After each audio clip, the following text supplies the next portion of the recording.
अस्सलाम वालेकुम students, concept clear now के प्लेटफॉर्म से मैं हूं ज़ाहिद इकबाल आपको अपने चैनल पे वेलकम करता हूं। उम्मीद है आप सब खैरियत से होंगे, लाइफ को एंजॉय कर रहे होंगे, साथ साथ अपनी स्टडी को भी टाइम दे रहे होंगे। हमारा आज का टॉपिक है numerical response question, unit number 4 जो कि डायनामिक 2 है और बुक के पेज नंबर 114 पे गिवन है। तो स्टूडेंट्स ये टोटल 5 क्वेश्चन हैं, इनको हम सॉल्व करते हैं वन बाई वन। वीडियो का बाकायदा आगाज करने से पहले आप सब दोस्तों से रिक्वेस्ट है चैनल को सब्सक्राइब करें, स्पेशली जो new viewers new commerce channel पे आ रहे हैं चैनल को लाजमी सब्सक्राइब करें और बेल आइकन जो घंटी का बटन है उसको लाजमी प्रेस करें ताकि मेरी नया नोटिफिकेशन वीडियोस और टॉपिक जो ही मैं अपलोड करूं आपके पास ऑटोमेटिकली पहुंच जाए और आपको किसी किस्म की परेशानी का सामना ना करना पड़े। तो वीडियो का बाकायदा आगाज करते हैं numerical response questions unit number 4 से। क्वेश्चन नंबर 1 है calculate the torque acting on spanner of length 20 centimetre to loosen a nut by a force of 50 newton. तो स्टूडेंट्स समझ लें ये नट है, इसको लूज करने के लिए एक स्पैनर यूज किया जा रहा है। स्पैनर की जो लेंथ है वो है 20 सेंटीमीटर और उसके ऊपर जो फोर्स लग रही है वो है 50 newton. If the same nut is to be loosen by a force of 100 newton what should be length of spanner. अगर आप इस फोर्स को बढ़ा दें 100 न्यूटन कर दें तो कितनी लेंथ का स्पैनर यूज करना पड़ेगा इसको खोलने के लिए। तो स्टूडेंट्स एक स्पैनर है जिसकी लेंथ हमें नहीं पता,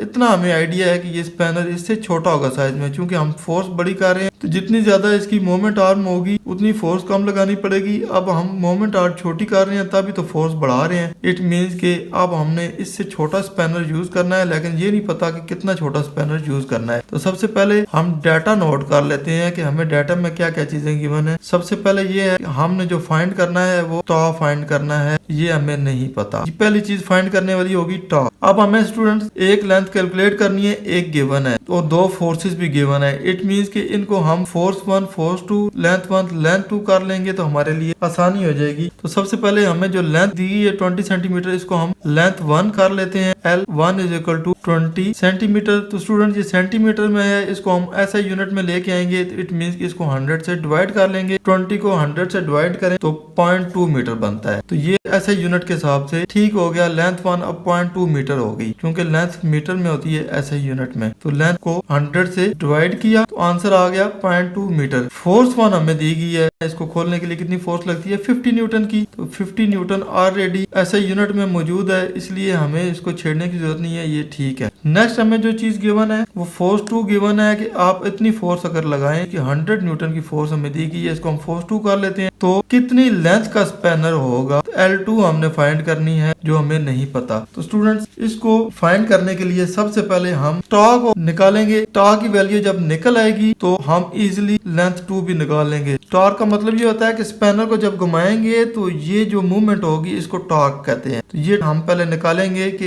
एक स्पैनर है जो कि 0.2 मीटर की लेंथ का है और उसकी वजह से एक नट खोल रहे हैं तो एक टॉर्क जनरेट हो रहा है, उस टॉर्क को पहले निकालते हैं। तो स्टूडेंट्स टॉ का formula tau is equal to F1 L1। तो स्टूडेंट्स F1 भी हमें पता है, L1 भी पता है। तो टॉ इज इक्वल टू F1 क्या है 50 न्यूटन मल्टीप्लाई बाई L1 है 0.2 metre. Tau is equal to 50.2 newton metre. Tau is equal to 50 को 0.2 से मल्टीप्लाई करें तो आंसर आता है 10 न्यूटन मीटर लिख लेंगे। तो हमारे पास टॉ की वैल्यू निकल आई। अब सेम फॉर्मूले को हम दोबारा यूज करेंगे L2 निकालने के लिए। तो टॉ is equal to F2 L2 हो जाएगा। यहाँ पे हमने F1 L1 निकाला था क्योंकि इसका टॉ निकालना था। अब इसी टॉ को यूज करते हुए हम इसकी लेंथ निकालेंगे। तो इट मींस कि फोर्स 2 हमें 100 गिवन है, लेंथ 2 हमें नहीं पता। तो फॉर्मूला यूज करेंगे टॉ is equal to F2 L2। हमने L2 फाइंड करनी है। L2 इज इक्वल टू ये F2 नीचे आ जाएगा, टॉ ऊपर आ जाएगा, टॉ और F2 हो जाएगा।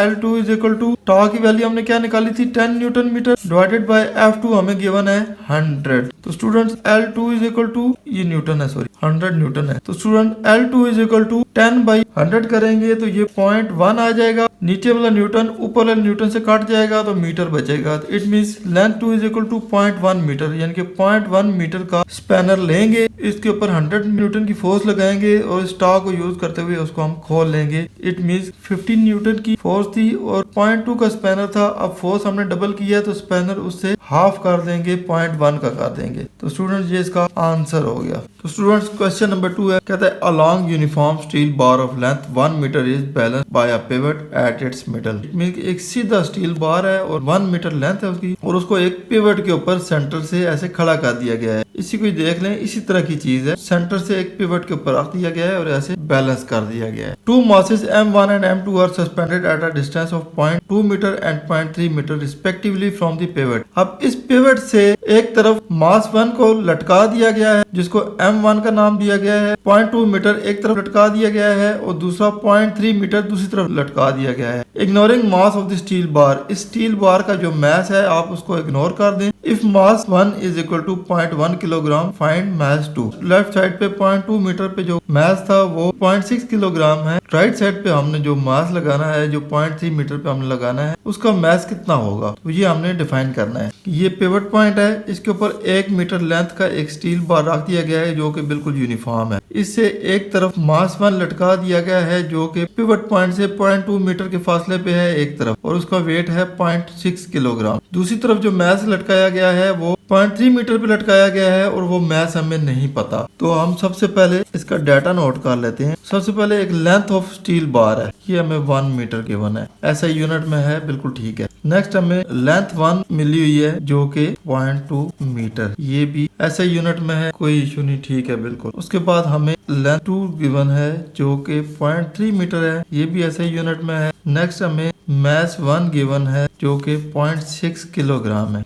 मास 2 हमें नहीं पता, ये हमने फाइंड करना है। तो स्टूडेंट्स इसको अगर गौर से देखें तो एक पिवट पॉइंट है, इसके ऊपर एक टार्क इस तरफ पड़ रहा है, एक टार्क इस तरफ पड़ रहा है, दोनों तरफ टार्क पड़ रहे हैं, लेकिन चूंकि ये बैलेंस है, पिवट बिल्कुल इसके सेंटर में है और ये राड बिल्कुल बैलेंस है। इट मींस कि इसके ऊपर दो टार्क पड़ रहे हैं, एक टाव 1 इस तरफ से पड़ रहा है, टाव 1 उस तरफ से पड़ रहा है, तो टाव 1 इज इक्वल टू टाव 2 हो गया, ये दोनों बराबर हो गए। तो स्टूडेंट्स टार्क का फॉर्मूला होता है टाव इज इक्वल टू ML। तो स्टूडेंट्स हमारे पास लेंथ भी और मास भी 1 और 2 की सूरत में है, चूंकि एक तरफ एक मास लटका हुआ है, दूसरी तरफ दूसरा मास लटका हुआ है, इसलिए हम दोनों के फार्मूलों को बराबर कर लेंगे। It means M1 L1 is equal to M2 L2, ये दोनों बराबर हो गए। नेक्स्ट हमने फाइंड करना है मास 2, तो मास 2 को हम इधर रखेंगे तो L2 इधर नीचे आ जाएगा। M1 L1 is equal to M2 और ये L2 इसके नीचे आ जाएगा, तो M2 को सिर्फ लेके आएंगे, इसको इधर कर लेंगे, तो M2 is equal to M1 L1 divided by L2। तो स्टूडेंट्स इसमें वैल्यू पुट करते हैं। M1 हमें गिवन है 0.6 किलोग्राम और लेंथ 1 हमें गिवन है 0.2 metre divided by length 2 0.3 metre. तो इनको नेक्स्ट स्टेप में 0.6 multiply by 0.2 kilogram metre divided by 0.3 metre. तो स्टूडेंट्स 0.6 को 0.2 से मल्टीप्लाई करें और 0.3 पे डिवाइड कर दें, तो आंसर आएगा 0.4 किलोग्राम। मीटर मीटर से कट जाएगा, पीछे किलोग्राम बचेगा, तो आंसर आएगा 0.4 किलोग्राम। इट मींस कि यहाँ पे हम 0.4 किलोग्राम का मास लटकाएंगे तो ये बिल्कुल बैलेंस हो जाएंगे, इनमें इक्विलिब्रियम आ जाएगी। तो स्टूडेंट्स क्वेश्चन नंबर 3 है, कहता है 2 मैसेज, 2 मैस हैं 250 ग्राम एंड 100 ग्राम। एक का वेट 250 ग्राम है, दूसरे का 100 ग्राम है, और hanging at position 65 centimetre and 80 centimetre. एक हैंग है 65 सेंटीमीटर पे, एक 80 सेंटीमीटर पे respectively on a uniform metre rod. एक यूनिफॉर्म मीटर रॉड है, बिल्कुल सीधा मीटर रॉड है जिसकी लेंथ 1 मीटर है, pivoted at 50 centimetre mark as shown. जिस पॉइंट पे पिवट है नीचे वो इसका 50 सेंटीमीटर है। इट मींस के 1 मीटर में 100 सेंटीमीटर होते हैं, उसको जब 10 इक्वल पार्ट्स में डिवाइड करें तो सेंटर में 50 आएगा। उस 50 सेंटीमीटर के ऊपर इसको पिवट कर दिया गया है, बिल्कुल इक्विलिब्रियम पोजीशन में रख दिया गया है। उसकी एक तरफ 2 वेट लगा दिए गए हैं, एक का वेट है 250 ग्राम, एक का है 100 gram. Where should a third mass of 400 gram be position to balance the rod. एक और वेट है हमारे पास, ये वेट हमने इसके पिवट के एक तरफ लटकाए हैं, अब दूसरी तरफ एक और वेट लगाना है ताकि इन दोनों वेट्स को बराबर किया जाए और टार्क जो सा है दोनों तरफ से बराबर हो जाए, इक्विलिब्रियम पोजीशन में आ जाए। अब हमें ये नहीं पता कि ये 400 ग्राम का मास हमने कौन सी डिस्टेंस पे लगाना है, इस 50 सेंटीमीटर से कितना 40 पे लगाना है, 30 पे, 25 पे, कहाँ पे लगाना है ये हमें नहीं पता, तो ये हमने फाइंड करना है। तो स्टूडेंट्स ये पिवट पॉइंट है जो कि 50 सेंटीमीटर के ऊपर है और उससे आगे 65 मीटर पे मास 1 लटका हुआ है, उसी तरह 80 सेंटीमीटर पे जाके मास 2 लटका हुआ है। तो स्टूडेंट सबसे पहले हम डाटा नोट करते हैं और डाटा को एज पर ऐसे यूनिट लेके आते हैं। तो डाटा में सबसे पहले हमें गिवन है मास 1 250 ग्राम। अब मास की जो ऐसे यूनिट होती है वो किलोग्राम होती होती है, इट मीन कि हम 250 डिवाइडेड बाय 1000 करेंगे, आंसर आएगा 0.2 किलोग्राम। नेक्स्ट हमें गिवन है मैस 2। मैस 2 है 100 ग्राम, इसको भी हम डिवाइडेड बाय 1000 करेंगे तो आएगा 0.1 किलोग्राम। नेक्स्ट हमें मैस 3 गिवन है जो कि 400 ग्राम है। मैस 3 इज इक्वल टू 400 ग्राम, इसको भी हम जब 1000 से डिवाइड करेंगे तो आएगा 0.4 किलोग्राम। ये तीनों चीजें ऐसे यूनिट में आ गई। नेक्स्ट हम लेंथ की तरफ आते हैं, तो length 1 is equal to 65 centimetre. तो स्टूडेंट्स 1 मीटर में 100 सेंटीमीटर होते हैं। सबसे पहले हमने ये देखना है कि ये पिवट पॉइंट से कितना दूर है। तो पिवट पॉइंट 50 पे है, इट मीन ये 65 पे लगी है, इज इक्वल टू 65 माइनस 50 करेंगे तो ये 15 सेंटीमीटर पे हो जाएगा। इट मीन्स कि ये पिवट पॉइंट से 15 सेंटीमीटर आगे है। ये डिस्टेंस हमारे पास आ गया। अब ये देखें सेंटीमीटर में है, ऐसा यूनिट होता है मीटर में। अब 1 मीटर में 100 सेंटीमीटर होते हैं, तो इसको जब 100 से डिवाइड करेंगे तो आंसर आएगा 0.1 मीटर। 0.1 मीटर में आ गई और ऐसे यूनिट के हिसाब से ठीक हो गया। उसी तरह लेंथ 2 को भी हम फाइंड करेंगे, ये है 80 सेंटीमीटर पे। 50 से कितना आगे है, 30 पे है, कैसे आगे है, 80 minus 50 is equal to 30 centimetre. अब ये भी सेंटीमीटर में है, ऐसे यूनिट के हिसाब से लेके आना है, तो इसको डिवाइडेड बाय 100 करेंगे तो ये 0.3 मीटर हो जाएगा। तो ये सारी चीजें हमारी एज पर ऐसे यूनिट आ गई। अब हमने एक वो लेंथ कैलकुलेट करनी है जिस लेंथ पे हमने इस 0.4 किलोग्राम के मैस को लटकाना है और इसको बैलेंस कर देना है, इसके टॉर्क दोनों बराबर कर देने हैं। इस वक्त जब हमने इन चीजों को लटकाया तो एक ही तरफ से टॉर्क पड़ रहा था जो कि क्लॉकवाइज पड़ रहा था। इट मींस कि एक माइनस का टॉर्क पड़ रहा है इसके ऊपर। जो क्लॉकवाइज टॉर्क होता है वो माइनस में होता है और एंटी क्लॉक वाला प्लस में होता है। ये पिवट पॉइंट है, ये राइट साइड है, ये लेफ्ट साइड है। यहाँ से जब क्लॉकवाइज होगा तो माइनस का टॉर्क पड़ेगा क्योंकि 2 वेट इसके ऊपर लटकाए हुए हैं। अब यहाँ पे वेट हमने लटकाना है, हमें लेंथ नहीं पता चल रही कि कितनी लेंथ पे हमने लटकाना है। इट मींस कि length 3 is equal to x कर लेंगे और ये हमें नहीं पता। ये x की वैल्यू हमने फाइंड करनी है कि कितनी लेंथ पे ये वाला 400 ग्राम का या 0.4 किलोग्राम का वेट लगाएंगे तो ये बिल्कुल बैलेंस हो जाएगा और sum of all torque is equal to 0 हो जाएगा। इट मींस कि नेट फोर्स 0 हो जाएगी। तो स्टूडेंट इसके सॉल्यूशन की तरफ आते हैं। सॉल्यूशन में सबसे पहले हमें ये पता है, अब इसके ऊपर 3 टॉर्क्स पड़ेंगे तो ये बैलेंस होगा। एक टॉर्क ये है टॉर्क 1 के नाम से, ये टॉर्क 2 के नाम से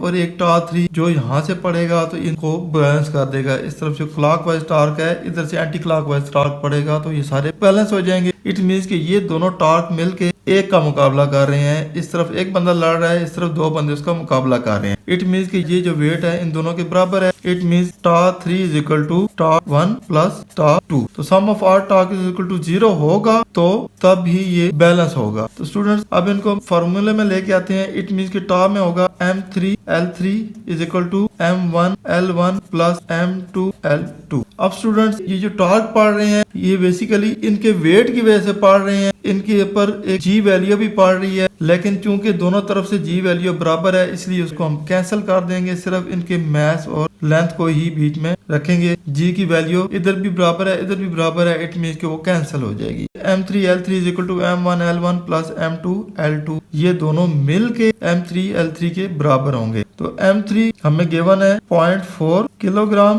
L3 हमें नहीं पता, इज इक्वल टू M1 है 0.25, L1 है 0.15 प्लस M2 है 0.1 और L2 है 0.3 किलोग्राम मीटर में। इनकी सबके कॉमन है आगे किलोग्राम और मीटर। तो next 0.4 kilogram L3 is equal to, अब इनको हम सॉल्व करते हैं आपस में। 0.25 को 0.15 से जब मल्टीप्लाई करेंगे तो आंसर आएगा 0.0375 प्लस इनको मल्टीप्लाई करें आपस में 0.03 किलोग्राम मीटर हो जाएगा। Next 0.4 kilogram L3 is equal to, इनको आपस में प्लस करें तो आंसर आएगा 0.067 किलोग्राम मीटर के बराबर है। तो स्टूडेंट्स इट मींस हमें L3 चाहिए तो 0.4 को इसके नीचे ले आएंगे, हमें L3 की वैल्यू मिल जाएगी। तो L3 को इधर जाने देंगे, 0.067 kilogram metre divided by 0.4 kilogram. तो स्टूडेंट्स किलोग्राम से कट जाएगा। 0.67 को 0.4 से डिवाइड करेंगे तो आंसर आ जाएगा 0.169 मीटर। तो स्टूडेंट्स क्योंकि ये मीटर में वैल्यू आई है, यहाँ पे हमें सेंटीमीटर में गिवन है सारी चीजें, तो हमने वो सेंटीमीटर में लेंथ लेनी है। हम क्या करेंगे, इसको मल्टीप्लाई बाय 100 करेंगे तो आंसर आ जाएगा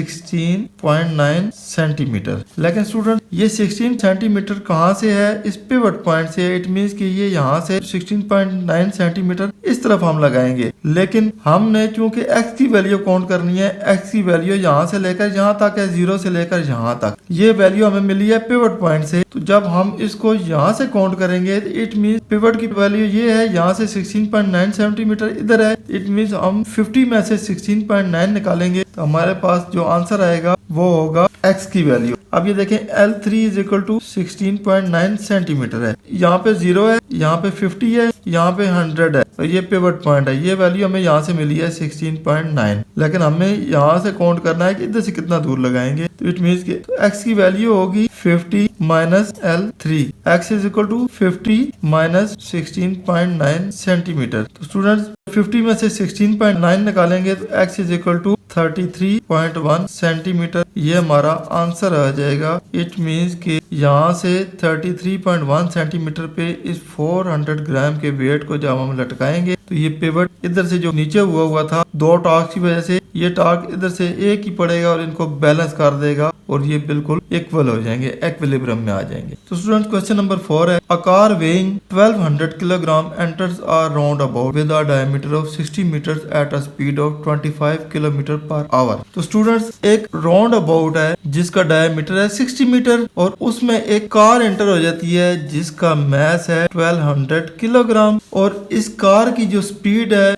वेलोसिटी है 25 किलोमीटर पर आवर और एक राउंड अबाउट है जिसका डायमीटर है 60 मीटर और उसके साथ ये नेविगेट करने शुरू हो जाती है। इट मींस इसके डायमीटर के साथ ऐसे सर्कल लगाने शुरू हो जाती है। इट मींस इसके अंदर एक सेंट्रीपिटल फोर्स भी पैदा होगी जो कि उसको सर्कुलर पाथ में लेके आएगी। Calculate the centripetal force acting on the car as it navigates the car. अब इस कार के ऊपर जो सेंट्रीपिटल फोर्स पड़ रही है वो हमने कैलकुलेट करनी है क्योंकि ये इसको नेविगेट कर रही है, इसके गिर्द पूरा सर्कल लगा रही है। तो स्टूडेंट सबसे पहले हम इसका डाटा नोट करते हैं। डाटा में सबसे पहले हमें मैस गिवन है जो कि 1200 किलोग्राम है। इट मींस ये ऐसे यूनिट के हिसाब से ठीक है। नेक्स्ट आता है डायामीटर। डायामीटर हमें गिवन है 60 मीटर। तो स्टूडेंट्स अब हमें यहाँ पे रेडियस की जरूरत पड़ेगी क्योंकि सेंट्रीपिटल फोर्स का जो फार्मूला होता है उसमें हमें रेडियस रिक्वायर्ड होता है। अब ये हमें पता है कि रेडियस हाफ डायामीटर के बराबर होता है। दो रेडियस मिला के एक डायामीटर बनता है या डायामीटर को हाफ कर लें तो वो भी रेडियस होता है। It means radius is equal to 60/2 करेंगे तो 30 मीटर हो जाएगा। नेक्स्ट हमें वेलोसिटी गिवन है 25 किलोमीटर पर आवर। अब यहाँ पे स्टूडेंट देखें ऐसा यूनिट लेंथ का मीटर होता है, यहाँ पे किलोमीटर में गिवन है और जो टाइम का होता है वो सेकंड होता है, ये आवर में। अब चूंकि 25 किलोमीटर है, जब मीटर में लाना होगा तो मल्टीप्लाई बाय 1000 करेंगे, उतने 1000 मीटर आ जाएंगे इसमें। उसी तरह एक आवर में 60 मिनट होते हैं, हर मिनट में 60 सेकंड होते हैं। जब इसको हम मल्टीप्लाई बाय 60/60 करेंगे तो उतने सेकंड बन जाएंगे। इट मींस कि 25 किलोमीटर को मल्टीप्लाई बाय 1000 करेंगे डिवाइडेड बाय 1 आवर है। एक आवर में 60 मिनट्स होते हैं और हर मिनट में 60 सेकंड होते हैं। It means v is equal to 25,000 divided by 3600, ये मीटर हो गया, ये सेकंड हो गया। 25,000 को 3600 से जब डिवाइड करेंगे तो आंसर आएगा 6.94 मीटर पर सेकंड। अब वैल्यू सारी हमने सीधी कर ली है एज पर ऐसा यूनिट। सॉल्यूशन की तरफ आते हैं तो सॉल्यूशन में सबसे पहले हम फार्मूला देखते हैं। फार्मूला है सेंट्रीपिटल फोर्स का, F फोर्स ऑफ सेंट्रीपिटल, इसको FC से शो करते हैं, इज इक्वल टू mv²/r। तो स्टूडेंट्स हमें मैथ भी गिवन है, वेलोसिटी भी गिवन है और r भी गिवन है। हमने सिर्फ वेलोसिटी की रेज पावर 2 लेनी है सिर्फ। Force of centripetal is equal to mv²/r। Math हमें गिवन है 1200 किलोग्राम मल्टीप्लाई बाय वेलोसिटी 6.94 है, इसको हम स्क्वायर ले लेंगे metre per second divided by radius हमने निकाला था 60 का हाफ 30 मीटर। तो स्टूडेंट इसको मजीद सॉल्व करेंगे। 1200 मल्टीप्लाई बाय 6.94 का जब स्क्वायर लेंगे ये आ जाएगा 48.163 डिवाइडेड बाय 30। तो स्टूडेंट्स कैलकुलेटर की मदद से इसको मजीद सॉल्व करेंगे तो आंसर आएगा 1927 न्यूटन। स्टूडेंट्स बुक में जो हमें वैल्यू दी गई है उन वैल्यू के हिसाब से आंसर आता है 1927 न्यूटन। लेकिन जो बुक में आंसर दिया गया है वो 693.3 न्यूटन है। इट मीन्स कि हमें जो वैल्यूज दी गई हैं उनमें से किसी एक वैल्यू की गलती हो गई है, या तो हमें वैल्यू ठीक नहीं दी गई या यहाँ पे आंसर ठीक नहीं लिखा गया। इन वैल्यू के हिसाब से ये आंसर आता है। स्टूडेंट्स लास्ट क्वेश्चन है, question number 5। A geostationary satellite revolves around earth in an orbit of radius 42,000 kilometre. एक जियोस्टेशनरी सैटेलाइट है और जमीन के गिर्द रिवॉल्व कर रहा है और उसका जो रेडियस है वो 42,000 किलोमीटर है। Find orbital speed of the satellite at this height. इस हाइट के ऊपर इसकी ऑर्बिटल स्पीड कैलकुलेट करें। तो स्टूडेंट सबसे पहले आपको ये बता दूं कि जियोस्टेशनरी सैटेलाइट कौन सा होता है और पोलर सैटेलाइट कौन सा होता है। दो किस्म के सैटेलाइट्स होते हैं जो जमीन के गिर्द ऑर्बिट कर रहे होते हैं। तो स्टूडेंट्स ये जमीन है, ये इसका नॉर्थ पोल है, ये साउथ पोल है। अब एक सैटेलाइट जमीन के गिर्द ऐसे मूव कर रहा है, अगर पोल्स के दरमियान एक पोल से आता है दूसरे पोल की तरफ, यानी कि जमीन ऐसे है गोल ऐसे मूव करता है तो उसको कहते हैं पोलर सैटेलाइट। लेकिन जमीन ऐसे है और एक सैटेलाइट उसके गिर्द ऐसे मूव करता है, इट मींस कि वो जियो स्टेशनरी है। जियो स्टेशनरी का मतलब ये है कि जमीन जैसे मूव कर रही है साथ साथ ये भी उसी तरह मूव करता जा रहा है आगे। तो ये जमीन के हिसाब से स्टेशनरी है, रुका हुआ है, इसलिए इसको जियो स्टेशनरी कहते हैं, इसको पोलर कहते हैं। तो यहाँ पे जियो स्टेशनरी सैटेलाइट की बात हो रही है। इट मीन्स कि जियो स्टेशनरी सैटेलाइट जमीन के गिर्द जमीन के साथ साथ घूम रहा है। इट मीन्स जमीन जो एक रोटेशन लेती है वो 24 घंटे में लेती है, तो ये भी 24 घंटे में एक ऑर्बिट ले रहा है जमीन के साथ साथ। इट मीन्स यहाँ पे जो हिडन चीज है इसका टाइम छुपा हुआ है। तो जियो स्टेशनरी सैटेलाइट एक दिन में एक चक्कर जमीन के गिर्द पूरा करता है। इट मीन्स जमीन एक चक्कर पूरा करती है, एक रोटेशन लेती है अपने एक्सिस के गिर्द, वो होती है 24 आवर्स की। इट मीन्स कि ये भी 24 आवर में जमीन के गिर्द एक चक्कर लेगा। ये जियो स्टेशनरी सैटेलाइट है, जमीन के गिर्द ऐसे घूम रहा है, और पोलर सैटेलाइट जमीन के गिर्द ऐसे घूम रहा है, नॉर्थ से साउथ की तरफ, ये ईस्ट से वेस्ट की तरफ घूम रहा है। तो ये हम इस सैटेलाइट का डाटा नोट करेंगे। ये है जियो स्टेशनरी। तो सबसे पहले इसका डाटा नोट करते हैं। सबसे पहले जो चीज है वो इसका रेडियस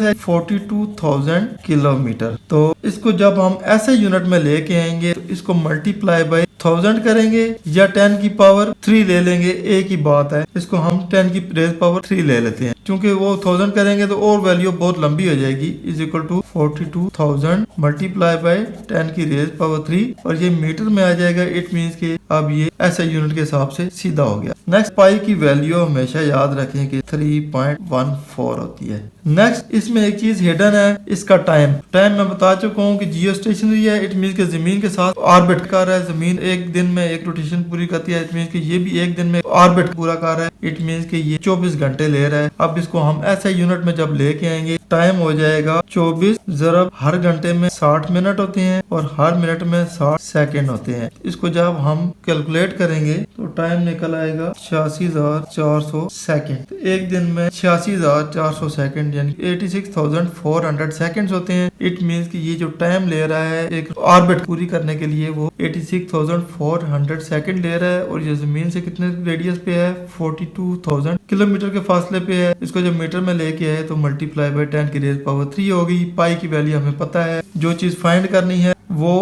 उसकी ऑर्बिटल वेलोसिटी फाइंड करनी है। वेलोसिटी ऑर्बिटल हमें नहीं पता। तो स्टूडेंट सॉल्यूशन की तरफ जब आएंगे तो सबसे पहले फार्मूला यूज करेंगे। तो इसमें जो फार्मूला लगेगा, orbital velocity is equal to 2πr divided by t। तो स्टूडेंट्स अब हमारे पास ये सारी वैल्यूज मौजूद हैं। सिंपल फार्मूले में पुट करेंगे तो हमारे पास इसकी वैल्यू निकल आएगी। तो velocity orbital is equal to 2 pi की वैल्यू होती है 3.14, रेडियस है 42,000 मल्टीप्लाई बाय 10 की raise power 3 metre divided by time था 86,400 सेकंड। जब इनको आपस में मल्टीप्लाई करेंगे 10 की रेज पावर 3 के साथ 42,000 और इनको इन दोनों का आंसर आएगा 263760000 डिवाइडेड बाय 86,400। ऊपर मीटर है, नीचे सेकंड है, ये भी साथ लिख लेते हैं ताकि आसानी हो जाए। इज इक्वल टू जब इसको हम डिवाइड करेंगे तो आंसर आएगा 3052.78 मीटर पर सेकंड, ऐसे ही लिख लेंगे। अब ये 3052.78 को हम अगर किलोमीटर पर सेकंड में लाना चाहें तो इसको हम 1000 से मल्टीप्लाई कर देंगे तो ये हो जाएगा velocity orbital is equal to 3.05278 multiply by 10 की raise power 3 metre per second. ये इसको हम ऐसे भी लिख सकते हैं 3.05278 किलोमीटर पर सेकंड। जो आपको दिल करता है आप लिख लें, वैल्यू वही होगी। अगर मीटर पर सेकंड में लिखना है तो 10 की रेज पावर 3 मल्टीप्लाई करेंगे। अगर नहीं करना चाहते तो किलोमीटर पर सेकंड कर लें। तो ये वो स्पीड है जब ये सैटेलाइट जमीन से 42,000 किलोमीटर के फासले पे होगा और जमीन के साथ साथ स्टेशनरी होगा कि जमीन के साथ साथ चल रहा होगा, इस स्पीड को मेंटेन करेगा तो तब चलेगा। तो स्टूडेंट्स, ये था हमारा आज का टॉपिक जिसमें हमने numerical response questions unit number 4 जो कि डायनेमिक 2 है, बुक के पेज नंबर 114 पे गिवन है, उनको डिस्कस किया। उम्मीद है आपके सारे कंसेप्ट क्लियर हो गए होंगे, बहुत कुछ सीखने को मिला होगा। वीडियो पसंद आए इसको लाइक, दोस्तों के साथ शेयर करें और ज़ाहिद इकबाल को दुआ में याद रखें। इंशाल्लाह नेक्स्ट इन्फॉर्मेटिव वीडियो के साथ जल्द ही आपकी खिदमत में हाजिर होऊंगा। तब तक इजाज़त दीजिए। अल्लाह हाफिज़।